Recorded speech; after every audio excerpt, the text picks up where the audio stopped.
All right, on that note, so Falcon and the Winter Soldier, episode 1, New World Order.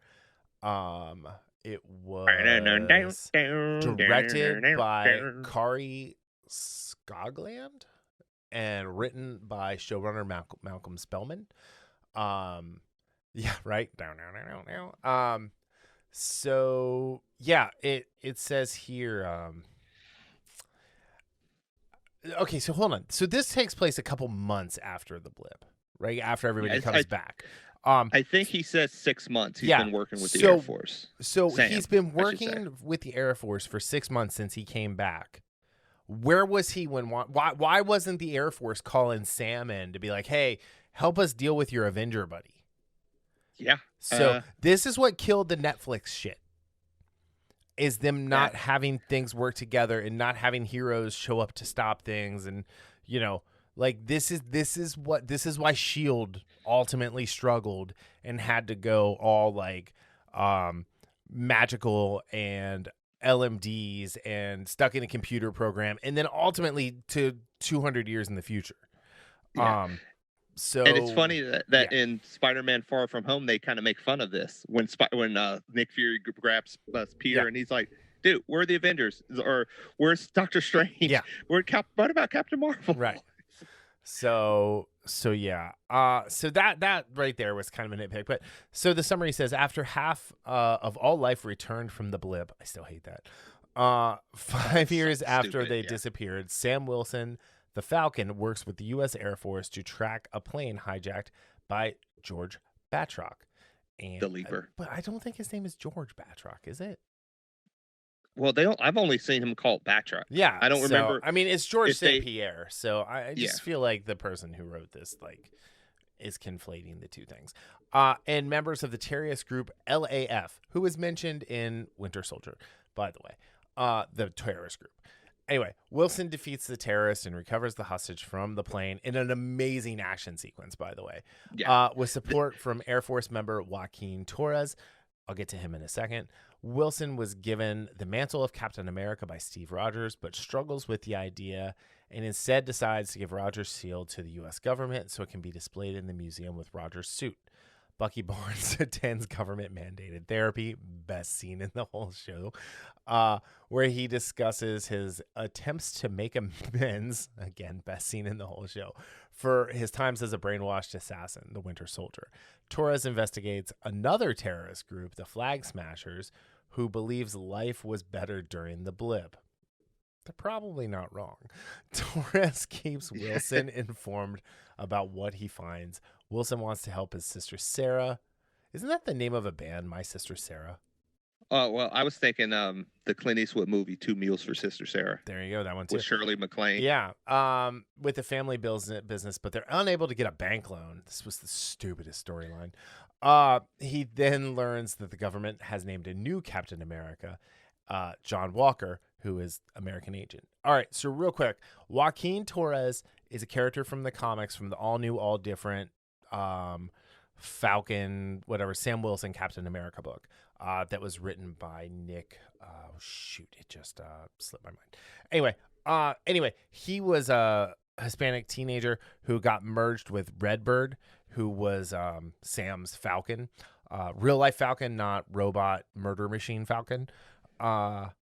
And he has like Redbird's like vampiric issue, and he has a healing factor, and he can fly. And he later becomes Falcon as Cap like dubs him so. So I love my favorite part of the episode actually was the fact that they brought Joaquin into the story in a really organic way,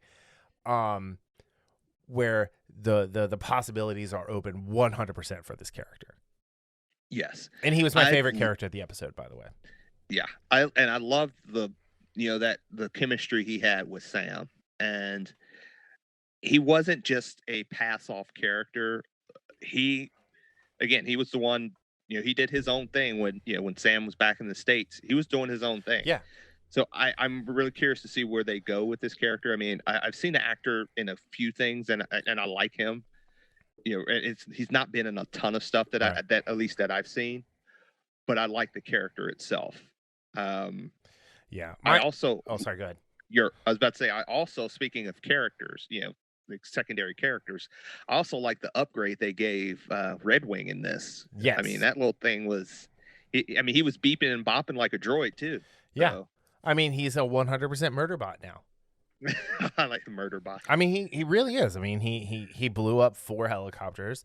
We'll get into Sam's death count here in a bit, but I will say, like Joaquin Torres, like when they're in that square, right? And he's on his phone, and it looks like he's like taking selfies and doing like a Facebook Live, and he's not. He's looking for the geotags that are left by the flag smashers.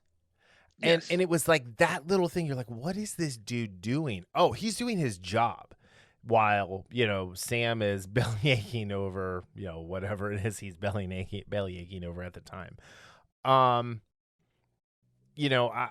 found that pretty interesting to see. Oh, Danny Ramirez is the actor. Let's see his filmography. Okay, for television, he's been in The Affair for 1 episode, Blind Spot, Orange is the New Black, The Gifted for 3 episodes. Yeah, that's what I remember him from. On My Block. I don't know that one. And then this. And then he was in Assassination Nation. That's hard to say. Tone Deaf, Lost in Transmission, The Giant, Silo, This Is Not a War Story, The Valley Girl remake, Root Letter. Oh, and he's in Top Gun Maverick. So yeah, I did see that. So when is that supposed to come out, by the way? I have no idea when anything's coming out anymore. I mean, maybe never, maybe it'll be on a streaming service. Who knows? Who knows? Yeah. But yeah, you're right. Their chemistry was great. Yeah, and I really hope he's in this for the long haul and not just kind of, hey, something happens to him and Sam's going to have to avenge him or something like that. I was really afraid that was going to happen when the Flag Smasher Super was beating the shit out of him. Yeah. So when he Ultimate Warrior slammed him into the ground, and I thought I heard something crack. Right. So, yeah, and then he kicked him in the head. I thought his head was going to explode like Homelander style when he kicked him. So this is a Marvel show, so a Disney Plus show. They said the F word. Yeah. So speaking of which, I will say this. Well, like you said, the action in this, as far as the introduction action scene, was something you would see in a movie, not a TV show. No, it was amazing action, and Sam killed like 6 people, not counting all the helicopters he and his murder bot blew up. Yeah. Well, hey, war is hell, as they said. By the way, it's Nick Spencer who was the writer of that book. Oh, okay. And Nick Spencer definitely has a shaky history as a writer and with what he's done, but I thoroughly enjoyed that. And he's the one, I believe, who introduced the Nazi Cap, like the Hydra version of Cap, from like the alternate timeline type thing with the Cosmic Cube. Anyway, yeah. So no, that opening scene was, I think the kids would call it amazeballs. It was like, I think you would just call it amazeballs. Oh, 100%. No, I would call it amazing, dash amazing. Wait for it, amazing. But I would call it Omazo. I would call it Falcorific. Too far. Went too far. Yeah. I never know when to stop. Anyway. Yeah. But no, this was great. Like, I thought George St. Pierre was great in this. I'm glad he got out too. Yeah. Yeah. Yeah. Oh yeah. I mean, he's definitely going to be back. When Sam grabbed that dude in the squirrel suit and then just threw him up against the rock and let him fall, I was like, damn. Yeah. Falcon's got teeth, or claws, as the case may Eagle be. Fang. Yeah. Falcon Fang.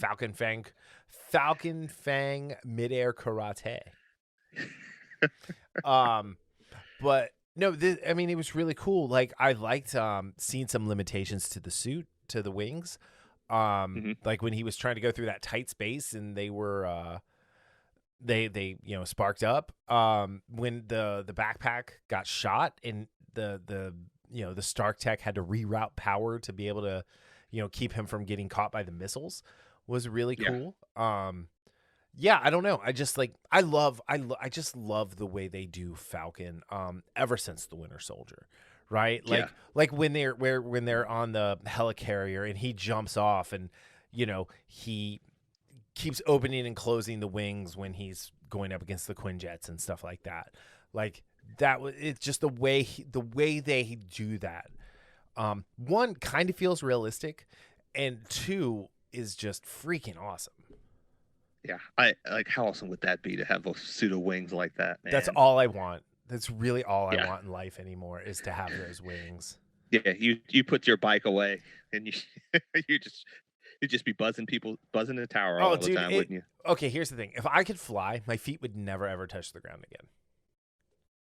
Yeah, that would be. I would literally fly everywhere. Like I would just fly to the bathroom. I would fly in the shower. I would literally I would never fly in the shower. I would never wear shoes ever again because my feet would never ever touch the ground.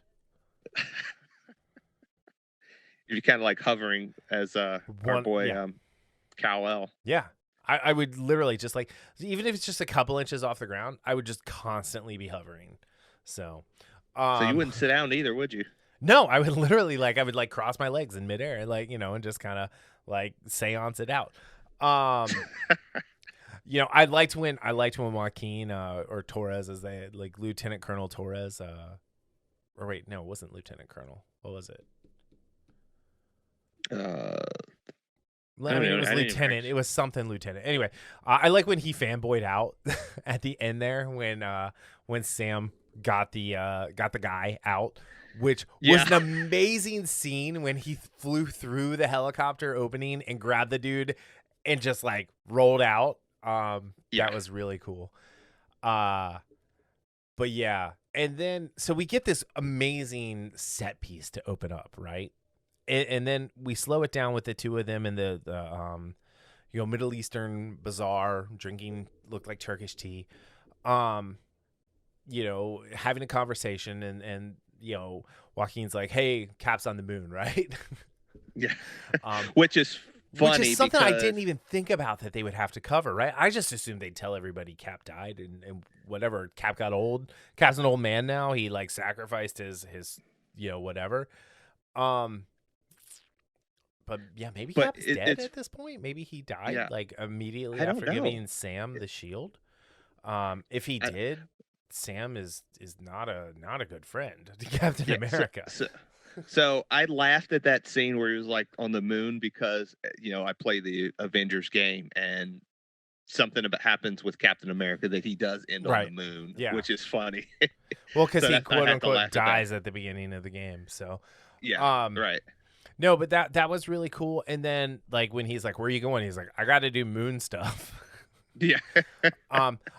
The speech I think he gave was great. I really like Anthony Mackie as an actor. I think he's he does a lot of things really well. I don't think he does anything especially great, but he's think just solid all around guy. He is actor. He's like a Pete Rose, right? You could put him in at any position. He can be funny. He can be serious. He can be badass. He can be vulnerable. He can be whiny. He literally can do anything you need him to do as and especially kind of makes sense as the co-lead of this show. Right. So watching him give the speech and struggle with the shield was really cool.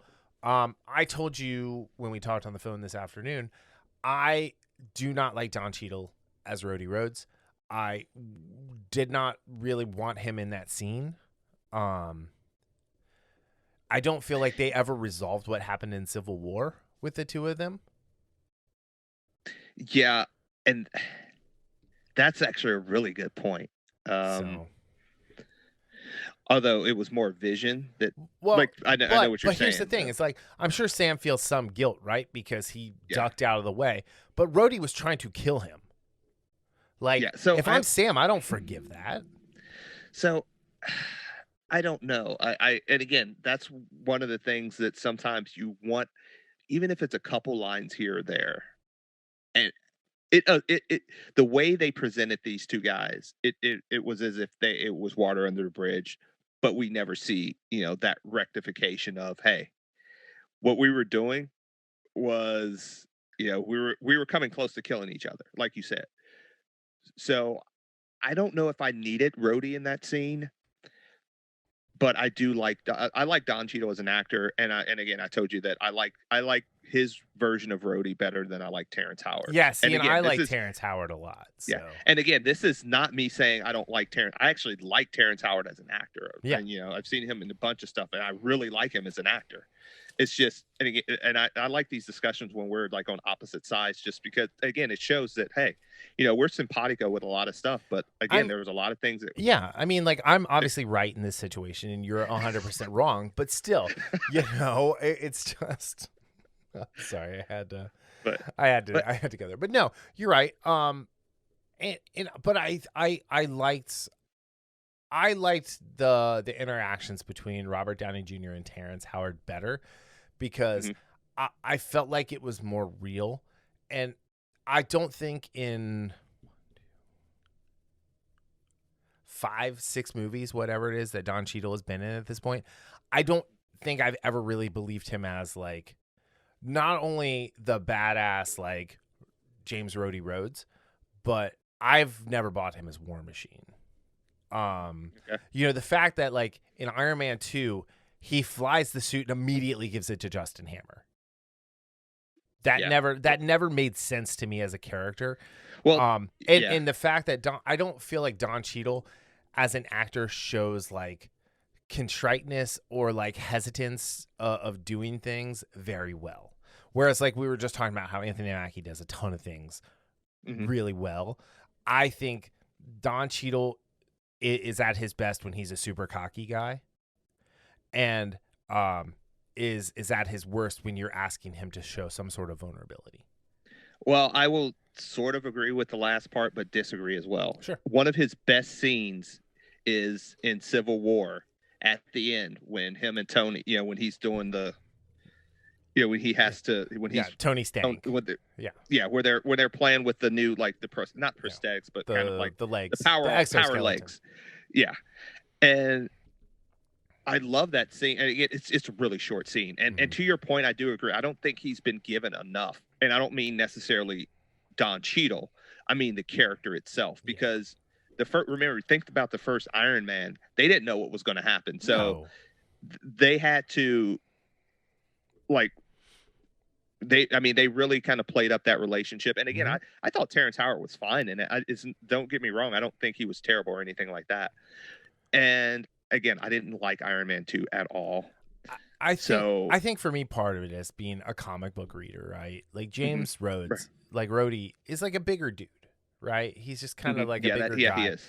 And Cheadle is definitely more slight. I mean, he's a typical Hollywood actor-sized human being, which most of them are not large humans, just plain and simple. I mean, they're not. I mean, like, and that's true. it's not like, I'm not being, like, heightist or anything like that. It's just they're not, like, big dudes. And like when we were watching, like, in the Snyder Cut, like, or just in even in the Justice League, where Ben Affleck and Henry Cavill are standing next to each other. They're roughly the same size, but, like, I think Affleck's like 6'4".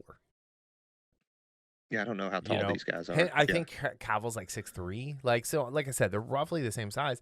But, like, if you throw them next to Ezra Miller, they're going to be towering over him, and they do. You put them next to Jason Momoa, and, like, he's not as tall as they are, but, like, he holds his own. Like, Gal Gadot's 6 foot, but, like, you get, like, these other actors. Like, I think if you put Jesse Eisenberg next to him, like, just in real life, he's probably a foot taller. Yeah. But I don't know. I don't buy Cheadle in the role, and I didn't think we needed to see him.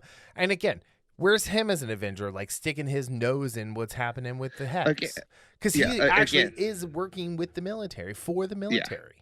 Yeah, again, that's one of those things we're gonna always see that issue, because unless they explain it in Doctor Strange 2, but still, like, again, that's an issue, for another day. Yeah. But as far as what Rhodey presented here, I get why they brought him in. Yeah. in the sense, Sam needed to bounce this off of somebody, and him and Bucky aren't there yet. So, and again, Torres is doing his thing already. Yeah. So I do think they needed someone to bounce, what Sam is is not grasping, but what he is struggling with. He doesn't feel like he's worthy of. And it's not necessarily that he doesn't feel like he's worthy from a good person standpoint, Right. but the responsibility as well. It's like, I mean, that's a strong responsibility. Yes. And I think that he understands that. He's like, I don't know if I'm ready for that. Right. And so that's why, I mean, even though I don't know if I really wanted Cheeto, I was fine with it. And I do like when he's like, so why didn't you pick up the mantle? And he kind of goes on with what he told Cap at the end of Endgame. And it mirrors what Cap said to him, and then what we got at the beginning of the episode too, which I thought was great. All right, so there's a lot more to talk about with this, and I want to save it for the commentary track. Yeah. So sorry. I was gonna say, if you guys want to hear what we have to say about Bucky, you have to pay. He had there. I'm so interested to see, and I will just say this as a hint. One of those lines that gets undersold in Civil War was when Tony has Bucky. He has him in like that rear naked choke, and he's like, "Do you even remember them or their names or something?" When he's talking about his parents, and then Bucky says, I remember everyone. Yeah. And that is, I think that people undersell the importance of that line and the fracture in a guy who for 90 years has been used as a puppet to kill and murder people against his will. And he remembers every single person he's killed. Yep. That is just, that is horrifying. It is. So, all right. On that note, thank you to Matt and our new patron, Jess. Daryl's lady decided she's going to help fund our podcast, which is great. Thank you, Jess. Which, by the way, when you come up next week, I'm sending you home with a bunch of stickers. All right. Anyway, and I'm trying to work on getting that snapback for her. Okay. But I might not get it before you come up. Okay. Anyway, that being said, thank you to the both of you for backing us. We appreciate it. You guys should definitely follow their lead and support the show for sure. But yeah, on that note, we are going to end this episode. Thank you for listening. We appreciate you. We love you. It's almost summertime. Make sure you get outside and listen to us while you're taking a nice long walk. Yeah. Breathe in that fresh air. But any last words? No, can't wait to talk about it a little bit more though. Oh, dude, we got to give it a rating. Let's say out of Murdered Squirrel Suit Flyers, out of 5, what do you give it? I would give it a 3.75. Oh, you see, you're going with these like fractions. I'm gonna go 4. Okay. I think it was a really solid pilot. I thought it was really good. And the fact that it's only 6 episodes and it was a 49-minute runtime where if you take out all the fluff, we probably got a solid 37 minutes of episode. I really appreciated that. Yeah, I'm looking forward to this story and where it goes. Yes, sir. All right. On that note, thank you guys for listening, and we will see you next time. Peace out.